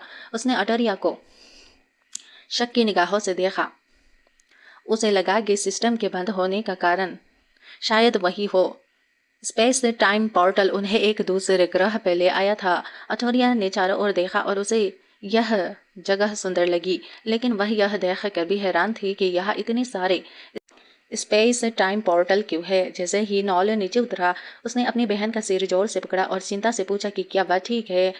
अठौरिया को विश्वास नहीं हो रहा था कि इस बदमाश में अभी भी उससे यह पूछने की हिम्मत है। छोटी बच्ची गुस्से से आग बबूला हो गई और उसने नॉल के चेहरे पर जोरदार थप्पड़ मार दिया। थप्पड़ खाने के बाद नॉल ने आखिरकार राहत की सांस ली। उसे लगा कि जब तक अठौरिया ठीक थी सब कुछ ठीक था। तभी नॉल ने आसपास के नज़ारे में बदलाव देखा। उसने अपने पिता से पूछा, हम कहाँ है? राजा ने कहा कि उन्हें पता नहीं है, लेकिन अगर उनका अनुमान सही है तो यह शायद कोई दूसरा ग्रह है। हालांकि यह ग्रह बहुत अजीब है। हमारे लाल तारे पर स्पेस टाइम पोर्टल बहुत कम है। एस्टोनिया के पूरे राज्य में बस 3 ही है, लेकिन यह हर जगह स्पेस टाइम पोर्टल है और हर पोर्टल के सामने एक जाल है। यह सचमुच अजीब है। दूसरे ग्रह के बारे में सुनकर नॉल चौंक गया। फिर 3 साल के बच्चे ने मासूमियत से पूछा, ग्रह किस तरह का ग्रह होता है? यह सुनकर अठौरिया बेहोश हो गई। अठौरिया को लगा कि यह आदमी सच में बेवकूफ है। ध्यान ग्रह कोई सब्जी तो नहीं होती जिसे खाया जा सके। राजा का ध्यान अपने सामने के पेड़ पर था और उन्होंने लापरवाही से अपने बेटे को जवाब दिया कि वापस लौटने पर वह किसी टीचर से ग्रह के बारे में पूछ सकते हैं। अभी उन्हें सिचुएशन का जायजा लेना था। राजा ने अपनी जादुई शक्ति का इस्तेमाल किया और अपना हाथ अपनी आंखों पर रखा। जब उसने आंखें खोली तो उसे पेड़ से अजीब से धागे निकलते हुए साफ दिखाई दिए। उसने सोचा कि क्या ये धागे लाइफ पावर है? क्या इस ग्रह के जीव इसी पेड़ की बदौलत जिंदा रहते हैं? राजा सावधानी से पेड़ के पास गया। उसे पेड़ से एक शक्तिशाली ऊर्जा निकलती हुई महसूस हुई। इसमें कोई हैरानी नहीं कि यह पूरे ग्रह को ऊर्जा प्रदान कर सकता है। उसे बस यह नहीं पता था कि क्या इस एनर्जी को वापस लाकर इंसानों के इस्तेमाल के लिए लाया जा सकता है। तभी एक जानी पहचानी भीप की आवाज ने उसके ख्यालों को तोड़ दिया। नॉल ने हैरान होकर अटोरिया से पूछा कि क्या उसने कुछ सुना। अटोरिया ने मन ही मन जवाब दिया कि उसने इसे बहुत क्लियरली सुना है। छोटी बच्ची अपने सिर के ऊपर एक और स्पेस टाइम पोर्टल देखकर और भी हैरान हो गई। इससे पहले कि वह समझ पाती कि क्या हो रहा है, अटोरिया एक बार फिर उसमें समा गई। नॉल घबरा गया और बहन कहकर पुकारा। उसके पीछे खड़े राजा ने अपने बेटे को गर्दन से पकड़ लिया और कहा कि डरो मत, वह बस एक और स्पेस टाइम पोर्टल में समा गई है। फिर वह अपने बेटे को उठाकर पोर्टल में कूद गया। नॉल अभी भी चिंतित था और उसने अपने पिता से पूछा कि क्या अटोरिया ठीक हो गई। अठौरिया जिस जगह लेटी थी वह दीवार पर एक हरे रंग के जीव की तस्वीर टंगी थी जिसके हाथ में एक पत्ता था। वह लड़की फर्नीचर से सजा दजा एक आरामदायक कमरा था। अटोरिया तुरंत उस तस्वीर की ओर आकर्षित हो गई। उसे लगा कि यह हरी चीज उसे बहुत जानी पहचानी लग रही है। अटोरिया यह जानकर डरी हुई थी कि यह वही हरी चीज थी जो पहले उसके शरीर पर कब्जा करना चाहती थी। क्या यह उसका घर हो सकता है? वह सोच रही थी कि वह उसके घर में क्यों है। यह कौन सा ग्रह है? अटोरिया गहराई से सोचने लगी। अगर वह हरी चीज एक जिंदा प्राणी थी तो इस ग्रह पर भी उसी तरह के जीव होने चाहिए। लेकिन उस बड़े पेड़ के अलावा उसने किसी और को क्यों नहीं देखा? अचानक यहाँ लाए जाने पर अटोरिया सोचने लगी कि क्या यह लेजेंडरी मेन कैरेक्टर का अचौरिया ने आह भरी। उसका सिर दर्द कर रहा था क्योंकि वह कुछ समझ नहीं पा रही थी। क्या इस ग्रह पर कोई मिशन था जिसे उसे पूरा करना था? उसके पीछे राजा और नल भी आ गए थे। नल के उतरते ही उसने खुशी से हाथ हिलाया और मीठी आवाज में पुकारा, बहन अचौरिया। लड़के को अजीब लगा क्योंकि वह अब एक कमरे में था। अचानक एक कमरा क्यों था? क्या यहाँ कोई रहता था? नल की नज़र तुरंत जमीन पर पड़े पत्ते के ढेर पर पड़ी। लड़के ने तुरंत उन्हें उठाया और उनकी खुशबू सूंघी। लालची नॉल ने अपना मुंह खोला मानो एक निवाला लेना चाहता हो। यह देखकर अटोरिया डर गई। उसे विश्वास नहीं हो रहा था कि वह बेवकूफ किसी दूसरे ग्रह के जीव पर ग्रही जीव की कोई चीज खाने की हिम्मत करेगा। क्या उसे डर नहीं था कि वह जहरीली होगी? लकीली राजा ने तुरंत अपने बेटे का मुंह ढक दिया और उसे यहाँ की चीजों को न छूने और कुछ भी न खाने के लिए कहा। अटोरिया ने राहत की सांस ली, यह सोचकर कि इस बेवकूफ को एक समझदार पिता पाकर भाग्यशाली होना चाहिए। लेकिन उसे तुरंत एक जानलेवा ओरे का एहसास हुआ। अटोरिया ने सावधानी से ऊपर देखा और पाया कि राजा की आंखों में उसे घूरती हुई गहरी जानलेवा भावना थी। अटोरिया को घूरने के बाद राजा अपने ख्यालों में वापस लौट गया। उसे लगा कि यह चीजें उन अजीब जीवों से मिलती जुलती है जिन्हें उसने पहले जंग के मैदान में देखा था। क्या यह उनका ग्रह हो सकता है? 1000 साल पहले, क्योंकि नीला प्लेनेट अब रहने लायक नहीं रहा। इंसान नीले प्लेनेट से रेड स्टार पर चले गए थे। अब रेड स्टार अजीबोगरीब घटनाएं दिखा रहा था और शायद कुछ 1000 साल ही टिक पाएगा। ऐसा लग रहा था कि इंसानों को फिर से कहीं और जाना पड़ेगा। अगर यह प्लेनेट रहने लायक नहीं हुआ तो उसने सोचा ऐसा ही था, तो उसने मुड़कर अपने 2 बच्चों से कहा कि वे इस सुरक्षित जगह पर ही रहे। जब वह बाहर देखने गया, अपने पिता को ऐसा कहते सुनकर नोएल ने पूछा, क्या पिताजी बाहर जा रहे हैं? राजा ने सिर हिलाकर उसे यही रोकने और अपनी बहन का ख्याल रखने को कहा। उन्होंने नोएल को एक डिब्बा दिया और कहा कि अगर भूख लगे तो उसमें से खाना निकाल लेना। नोएल ने डिब्बा लिया और अपने पिता को धन्यवाद दिया। लड़का अंदर इतनी सारी चीजें देखकर हैरान रह गया। खाना पीना, हर साइज के कपड़े। नोएल सोच रहा था कि उसके पिता इतनी सारी चीजें क्यों लाए हैं। यह 3 लोगों के लिए यहाँ 3 साल रहने के लिए काफी था। चीजों के ढेर को देखकर अटोरिया भी हैरान थी। वह निर्दयी राजा दिखने में तो इतना ठंडा लगता था, लेकिन असल में वह काफी विचारशील था। लेकिन बाद में पता चला कि यह सारी चीजें रानी ने तैयार की थी। राजा ने अपने बेटे के सिर पर हाथ फेरते हुए कहा कि उसके पास खाने पीने और पहनने के लिए सब कुछ है। राजा ने अनजाने में ये चीजें 5 साल तक संभाल कर रखी थी। अगर उन्हें ठीक से याद है तो उस समय रानी बस 18 साल की थी। 5 साल पहले 18 साल की लिविया सुंदर कपड़े पहने हुए अपने कैलिन से कहा था कि वह तैयार है। वह राजा की बाहों में गिर पड़ी और बोली कि वह जा सकते हैं। लिविया के सामान के ढेर को देखकर राजा हैरान रह गए और उससे पूछा कि जब वह सिर्फ एक दिन के लिए जा रहे हैं तो इतना सारा सामान क्यों लाई है। लिविया अपने पंजे पर खड़ी हुई और राजा के गाल को चूमते हुए बोली कि वह जानती है कि वह सिर्फ एक दिन के लिए हनीमून पर जा रहे हैं, लेकिन उनके मन में लगातार ये चिंता सता रही थी कि अगर कुछ हो गया तो क्या होगा, अगर वे किसी सुनसान आइलैंड पर पहुंच गए तो क्या होगा, अगर सारे मंत्री उन्हें ढूंढ ना पाए और उन्हें कुछ साल आइलैंड पर ही गुजारने पड़े तो क्या होगा। राजा ने उसकी बातें सुनी और धीरे से मुस्कुराए, फिर रानी के माथे पर हल्के से उंगली मारी। इतने सारे अगर नहीं होते तो क्या होता। लिविया दर्द से कर्राह उठी और अपना माथा पकड़ लिया। फिर भी वह अपनी जगह पर डटी रही और अपने पति से पूछा, लेकिन अगर कुछ हो भी गया तो क्या, ये चीजें काम नहीं आएगी। राजा कैलिन ने अपने बेटे के सिर पर हाथ फेरा और उससे कहा कि जब तक वह वापस न आ जाए तब तक वह यही रुक कर अपनी बहन का ख्याल रखे। यह सीन देखकर अटोरिया दंग रह गई। उसने कभी नहीं सोचा था कि इतने कठोर स्वभाव के इंसान के चेहरे पर इतनी प्यारी मुस्कान हो सकती है। वह सोच रही थी कि कैलिन को अचानक क्या याद आया होगा कि वह इतना कोमल हो गया। अगली सुबह राजा के जाने के बाद अटोरिया अभी भी उस अनजान बिस्तर पर गहरी नींद में सो रही थी।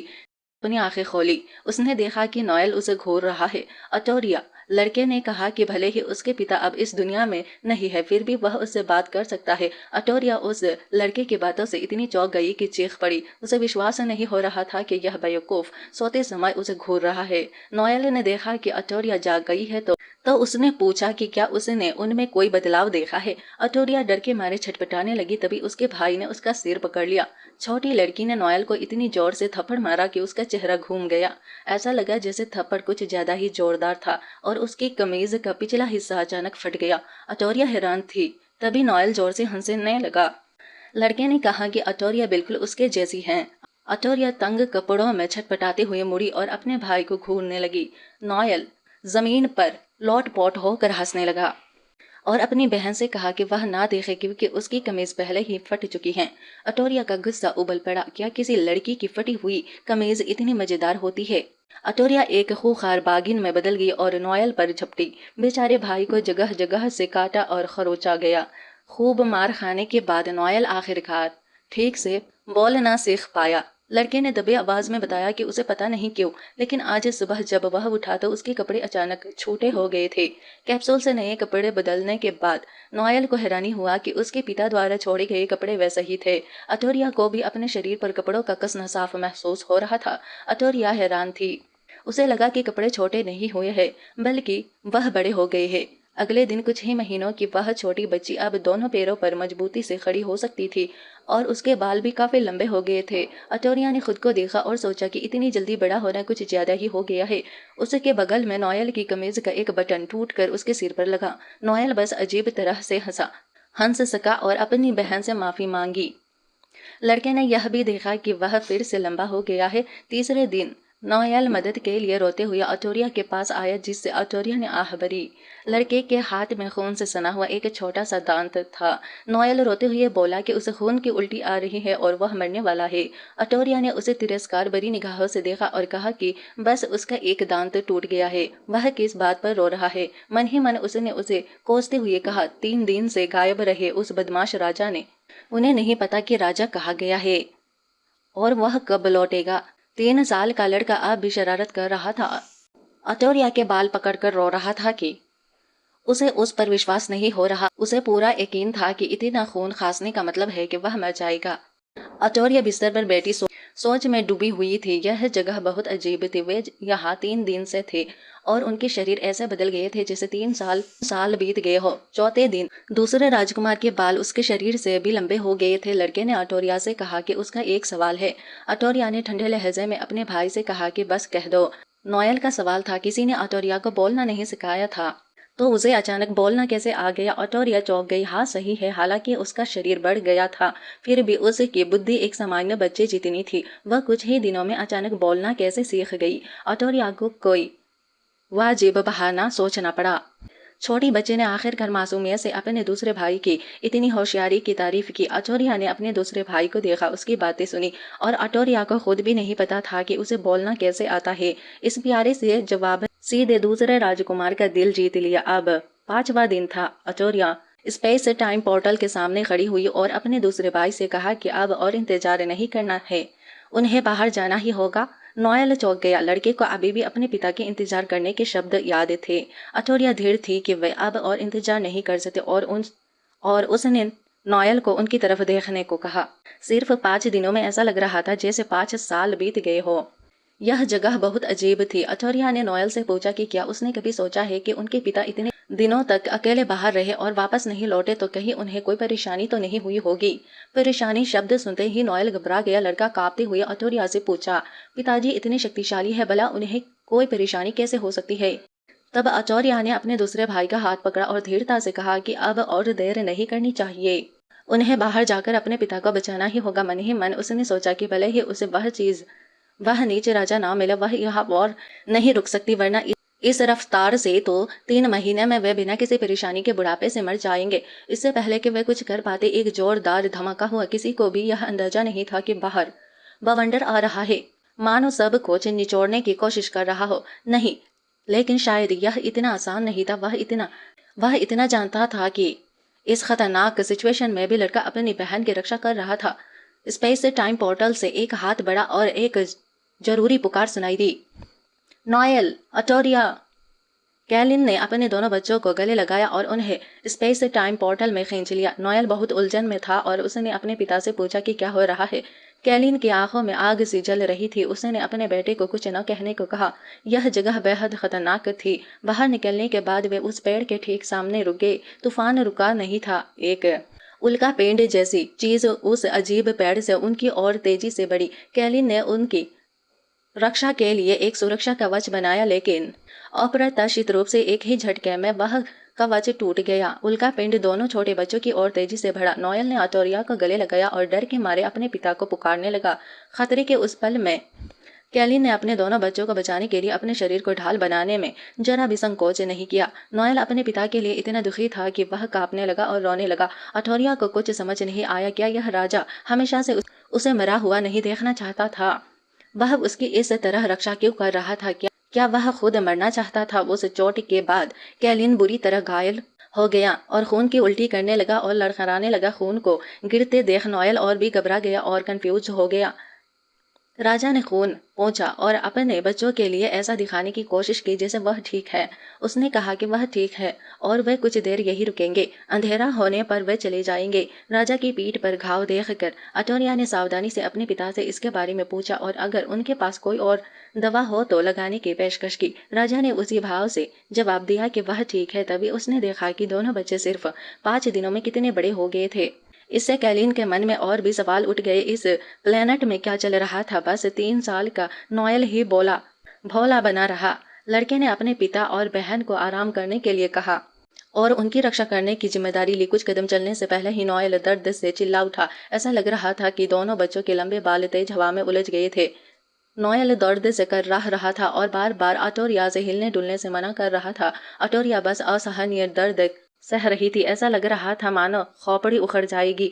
शाम ढलने के साथ ही माहौल शांत हो गया। दोनों बच्चों के लंबे उलझे बालों का एकमात्र उपाय कैंची से कुछ तेज कट लगाना था। बाल कटवाने के बाद नोएल के चेहरे पर खुशी साफ झलक रही थी, जबकि अटोरिया का दिल सुन्न पड़ गया था।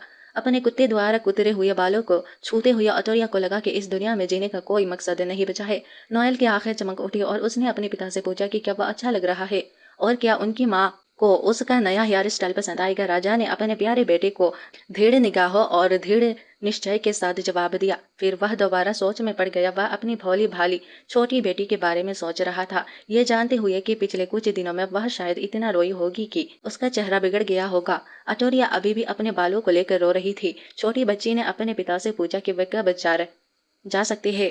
राजा ने जवाब दिया कि अंधेरा छाने से पहले उनके पास जाने के लिए 30 सेकंड का समय होगा। राजा को अभी भी इस बात का अफसोस था कि 5 दिनों में वे बस थोड़ी सी एनर्जी ही जुटा पाया था। जैसे जैसे अंधेरा गहरा होता गया और जब पूरा जगह सियाही की तरह काले रंग में डूब गया तो बच्चे वहां से निकलने के लिए और भी बेचैन हो गए। अटोरिया ने भी बड़े पेड़ से कुछ निकलते हुए देखा। नन्हे मुन्ने प्यारे चेहरों वाली छोटी छोटी परछाइयां मानो छोटी सोल हो उस बड़े पेड़ के चारों ओर उड़ रही थी। उनकी रहस्यमयी रोशनी देखकर नोएल और अटोरिया तारीफ से भर उठे। छोटी बच्ची ने एक छोटी सोल की ओर इशारा करती हुए भोलेपन से अपने पिता से कहा कि देखो, उनकी आंखें भी थी कितनी प्यारी। लेकिन कैलिन की आंखों में तनाव भर गया जब उसने उन्हें देखा। उसने चिंता से अपने बच्चों को सावधान रहने को कहा। जैसे ही उसने बोलना खत्म किया, सोल ने अटोरिया के गोल मटोल गाल को ऐसे सहलाया जैसे दोस्ती कर रही हो। दो छोटे गोले पकड़े हुए अटोरिया ने अपने पिता से पूछा कि उन्होंने किस बात से सावधान रहने को कहा था। कैलिन जम गया और बोला कुछ नहीं। वह सोचने लगा कि वो अटोरिया के साथ इतने दोस्ताना क्यों है। उसने 3 दिन पहले की घटना याद आ गई जब उसने उन गोलों को बड़े पेड़ से निकलते देखा था। वह पेड़ से एनर्जी के गोले निकालने का तरीका सोच रहा था और अचानक वे अपने आप बाहर आ गए। कैलिन ने इसे एक अच्छा अवसर समझा और एक गोले को पकड़ने के लिए हाथ बढ़ाया। इन छोटे बुलबुलों में बहुत ही ज्यादा एनर्जी समाहित थी। एनर्जी के गोले अगर वह इन्हें इकट्ठा करके एग्जॉर्ब करे तो शायद इंसानों को एक बड़ी सफलता मिल सकती है। लेकिन जब कैलिन ने बुलबुले को छुआ तो वह तुरंत फट गया और उसके हाथों से खून बहने लगा। उसने कभी सोचा भी नहीं था कि यह प्यारी दिखने वाली चीज शक्तिशाली होगी। अगर ऑटोरिया या नोयल इसे छू लेते तो उनके हाथ कट जाते। वर्तमान में लौटते हुए कैलिन ने सुरक्षा घेरा मजबूत किया और अपने छोटे बेटे को अंदर रहने और हिलने डुलने से मना किया। वह बाहर निकला और देखा कि ऑटोरिया उन एनर्जी बुलबुलों को सौख रही है। अटोरिया उन्हें सौखती ही जा रही थी। छोटी बच्ची ने एक्साइटेड होकर अपने पिता को बुलाया। अटोरिया को ये बुलबुलें बहुत जादुई लगे। उनके शरीर में एंटर करने के बाद उसे बहुत अच्छा महसूस हुआ। वह एनर्जी से भर गई। छोटी बच्ची ने लापरवाही से पास की एक चट्टान पर मुक्का मारा और अचानक वह बड़ी चट्टान 100 टुकड़ों में बिखर गई। यह देखकर नोएल का चेहरा पीला पड़ गया जबकि अटोरिया अपनी शक्ति से हैरान थी। उसने सोचा कि यह उसके पसंदीदा किरदार हैलो की वजह से है। दूसरी ओर नोएल डर गया था। लड़के ने खुद से कहा कि भविष्य में अपनी बहन को उकसाना नहीं चाहिए वरना उसका मुक्का उसे कीड़ों के पास भेज देगा। कैलिन मुस्कुराया। उन्हें यह बहुत रोचक लगा क्योंकि वे एनर्जी के गोले क्लियरली इस प्लेनेट पर मौजूद जीवों की एनर्जी फिर से जिंदा करने के लिए थे। इंसान उनके संपर्क में आते ही फट जाते, यहाँ तक कि वे खुद भी घायल हो गए थे। फिर भी वह छोटी बच्ची उसे सोख सकती है। राजा उसे छोटी बच्ची की ओर भी गहराई से जांच करने के लिए दृढ़ संकल्पित हो गए।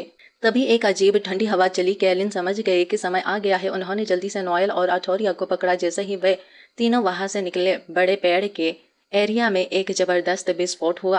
दोनों बच्चे डर से चीखने लगे। खतरा अभी टला नहीं था। जमीन से कांटेदार लताएं निकली। वे अटोरिया के हाथ में लिपट गए और उसे अपनी ओर खींचने लगी। अटोरिया घबरा गई और बस अपने पिता को पुकार सकी। लेकिन कैलिन ने उसकी विनती के जवाब बस ठंडी नजर से दिया और उससे मुंह मोड़ लिया। नोएल भी अपनी बहन को असहाय होकर देखता रह गया। अटोरिया की आंखों में निराशा और दर्द भरा था। उसका हाथ अभी भी असहाय रूप से फैला हुआ था। हम इतने लंबे समय से साथ रहे हैं और वह मुझे ऐसे ही छोड़कर जा रहे हैं। उन्हें 21वीं सदी के वह दिन याद आए जब वे जिम्मेदारी को एक दूसरे पर थोपते थे। 5 साल की क्लोई को भी यह सब देखना पड़ा था। माता पिता का झगड़ा, उनका तलाक और अपनी नन्ही बेटी की भावनाओं का ख्याल रखे बिना एक दूसरे पर बच्चे की परवरिश का जिम्मा डालना। यह सब सोचकर अटोरिया के रूप में क्लो और भी दुखी हो गई। उसके अपने असली माता पिता भी उसे नहीं चाहते थे। भला यह नीच राजा उसे कैसे चाह सकता है। लेकिन जैसे ही उसके दुख के आंसू बहने लगे, एक आवाज आई, बस सूरत, क्यों रो रही हो। अटोरिया कैलिन को वापस देखकर बहुत हैरान हुई। वह मुस्कुराई और बोली, पिताजी। फिर पूछा कि क्या वह उसे छोड़कर तो नहीं जा रहे हैं। कैलिन ने अपनी तलवार निकाली और एक ठंडी सी वार की तेज वार से उसने कटीली लताओं को काट डाला। अंत में उसने अटोरिया का हाथ पकड़ लिया। राजा का रवैया पल भर में बदल गया। उसने अचानक छोटी बच्ची की कमीज पकड़ ली। उसने अटोरिया से कहा कि स्पेस टाइम पोर्टल बंद होने वाला है। उसका भाई बाहर इंतजार कर रहा है और उन्हें जल्दी जाना होगा। और इस तरह अटोरिया को उसके पिता ने जबरदस्ती स्पेस टाइम पोर्टल में धकेल दिया। अपनी बेटी को स्पेस टाइम पोर्टल में सुरक्षित वापस भेजने के बाद कैलिन खुद उन लताओं में उलझ गया। उसने कभी सोचा भी नहीं था कि यह लताएं इतनी तेजी से बढ़ेंगी। अटोरिया आंखों में आंसू लिए बस पीछे मुड़कर अपने पिता को कमजोर आवाज में पुकार सकी। राजा संघर्ष करते हुए अपनी बेटी को सख्ती से कहा कि वह चली जाए और उसे अकेला छोड़ दे। जिस समय राजा का पूरा शरीर भयंकर लताओं में समा गया, उस समय अटोरिया अब भी सोच रही थी, क्या उन्होंने मेरे लिए खुद को बलिदान कर दिया। स्पेस टाइम पोर्टल की ओर देखते हुए नोएल अपने हाथ फैलाए उसे जल्दी आने का इशारा कर रहा था।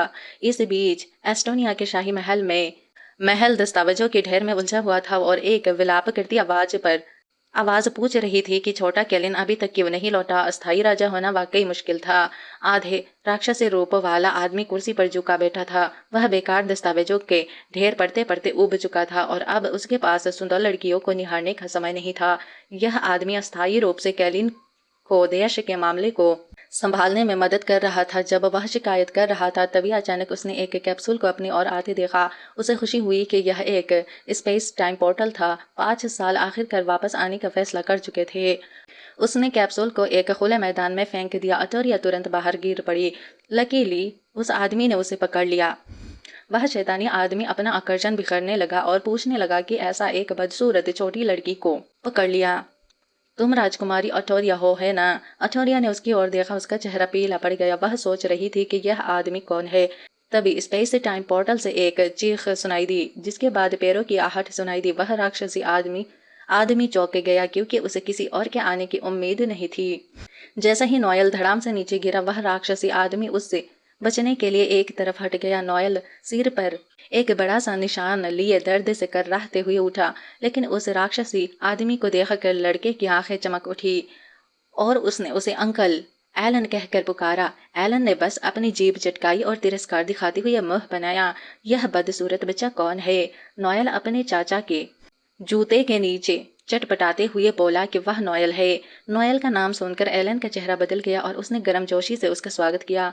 नोएल ने घबराकर अपने चाचा को बताया कि उसके पिता अभी भी अंदर फंसे हुए हैं और उन्हें बचाने के लिए जाए। जैसा ही उसने बोलना खत्म किया, स्पेस टाइम कैप्सूल फट गया। और इसी के साथ दोस्तों, हमारी ये कहानी खत्म होती है। मिलते हैं फिर, बाय बाय।